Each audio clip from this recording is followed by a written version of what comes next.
அண்மை செய்தியை பார்க்கிறோம். நேபாளத்தில் ஏற்பட்ட திடீர் வெள்ளப்பெருக்கிற்கான காரணம் குறித்த அதிகாரப்பூர்வ தகவலை நேபாள அரசு வெளியிட்டிருக்கிறது. லெண்டே ஆற்றில் பனிப்பாறைகள் விழுந்ததன் காரணமாக பெருவெள்ளம் ஏற்பட்டு அது காட்டாற்று வெள்ளமாக மாறி நேபாளத்தில் இந்த கோர திடீர் வெள்ளப்பெருக்கு ஏற்பட்டிருப்பதாக தகவல் தற்போது அதிகாரப்பூர்வமாக வெளியிடப்பட்டிருக்கிறது. லெண்டே ஆற்றில் பனிப்பாறை கலந்ததால் இந்த வெள்ளப்பெருக்கு ஏற்பட்டிருப்பதாக சொல்லப்பட்டிருக்கிறது. நியூஸ் 18 தமிழ்நாடு தொலைக்காட்சி காலை முதலே பனிப்பாறை வெடிப்பு காரணமாக ஆற்றில் அதிக அளவிலான அந்த பாறைகள் விழுந்திருக்கலாம், அதன் காரணமாக வெள்ளப்பெருக்கு அதிகரித்திருக்கலாம் என்ற ஒரு விஷயத்தை குறிப்பிட்டிருந்த நிலையில் அதனை அதிகாரப்பூர்வ தகவலாக தற்போது நேபாள அரசும் உறுதிப்படுத்தியிருக்கிறது. காத்மாண்டுவில் அருகில் இருக்கக்கூடிய நேபாளம் சீனா இடையிலான ரசுவாகதி என்ற பகுதியில் லெண்டே ஆறு ஓடக்கூடிய நிலையில் அந்த ஆற்றில் பனிப்பாறைகள் விழுந்து இது போன்ற திடீர் வெள்ளப்பெருக்கு ஏற்பட்டிருப்பது உறுதிப்படுத்தப்பட்டிருக்கிறது.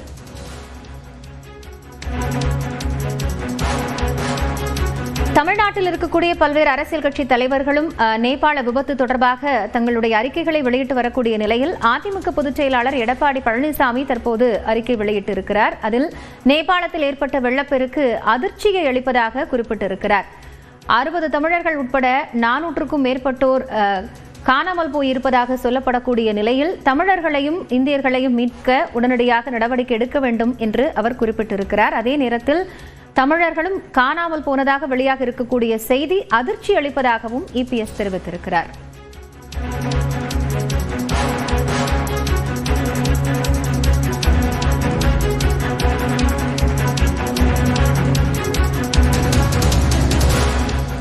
நேபாளத்தில் ஏற்பட்டிருக்கக்கூடிய திடீர் வெள்ளப்பெருக்கிற்கு லெண்டே ஆற்றில் பனிச்சரிவு ஏற்பட்டு அதனுடைய பாறைகள் விழுந்ததே காரணம் என்ற ஒரு தகவலை நேபாள அரசு உறுதிப்படுத்தி இருக்கிறது.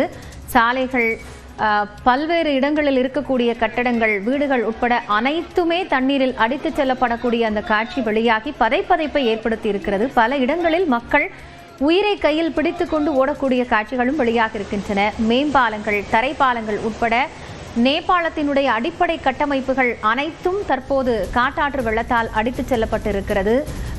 மின்சாரம் துண்டிக்கப்பட்டிருக்கிறது. தொலைத்தொடர்பு முழுமையாக துண்டிக்கப்பட்டிருக்கக்கூடிய ஒரு நிலையம் பார்க்க முடிகிறது. கூடுதல் தகவல்களோடு செய்தியாளர் வேல்முருகன் இணைந்திருக்கிறார். வேல்முருகன், தற்போது அதிமுக தரப்பிலிருந்து பொதுச் செயலாளர் எடப்பாடி பழனிசாமி இது குறித்து அறிக்கை வெளியிட்டிருக்கிறார். அதுல நிறைய விஷயங்களையும் அவர் வலியுறுத்தி இருக்கிறார். என்ன விவரம்? காயத்ரி, நேபாளத்துல ஏற்பட்டிருக்கக்கூடிய இந்த மிகப்பெரிய வெள்ளப்பெருக்கு அப்படிங்கிறது மிகப்பெரிய ஒரு பாதிப்பை உலகம் முழுவதும் ஒரு அதிர்ச்சி ஏற்படுத்தக்கூடிய வகையில ஏற்பட்டிருக்கிறது. இதுல கிட்டத்தட்ட சுமார் 60க்கும் மேற்பட்ட தமிழர்களும் 400க்கும் மேற்பட்ட இந்தியர்களும் காணாமல் போயுள்ள தகவலானது அதிர்ச்சி அளிப்பதாக அதிமுகவினுடைய பொதுச் செயலாளர் முன்னாள் முதலமைச்சருமான எடப்பாடி பழனிசாமி அவர்கள் தன்னுடைய ட்விட்டர் பக்கத்துல தெரிவித்திருக்கிறார். இதற்காக நேபாள நாட்டு அரசுடன் இணைந்து மீட்பு பணிகளை துரிதப்படுத்தி மத்திய அரசையும் அப்பணிகளுக்கான ஒருங்கிணைப்பையும் முறையான தகவல் பரிமாற்றத்தையும் உறுதி செய்திட மாநில அரசையும் வலியுறுத்துகிறேன் என்று அவருடைய ட்விட்டர் பக்கத்துல தெரிவித்திருக்கிறார். அதே போல காணாமல் போனதாக தேடப்படும் அனைவரும் பாதுகாப்பாக மீட்கப்பட்டு பத்திரமாக தாயகம் திரும்பிட வேண்டும் என்று எல்லாம் வல்ல இறைவனை வேண்டுகிறேன் என்றும் அவருடைய ட்விட்டர் பக்கத்துல தெரிவித்திருக்கிறார்.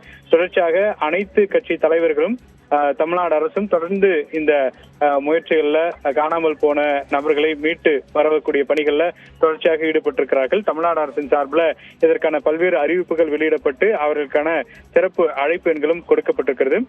இந்த நிலையில தொடர்ச்சியாக அதிமுகவினுடைய பொதுச் செயலாளரும் முன்னாள் முதலமைச்சருமான எடப்பாடி பழனிசாமி ட்விட்டர் பக்கத்துல தன்னுடைய கவனத்தை ஈர்க்கக்கூடிய வகையில தமிழ்நாடு அரசுக்கு தன்னுடைய கோரிக்கையை வைத்திருக்கிறார். காயத்ரி, நன்றி வேல்முருகன், இது குறித்த விரிவான விவரங்களுக்காக.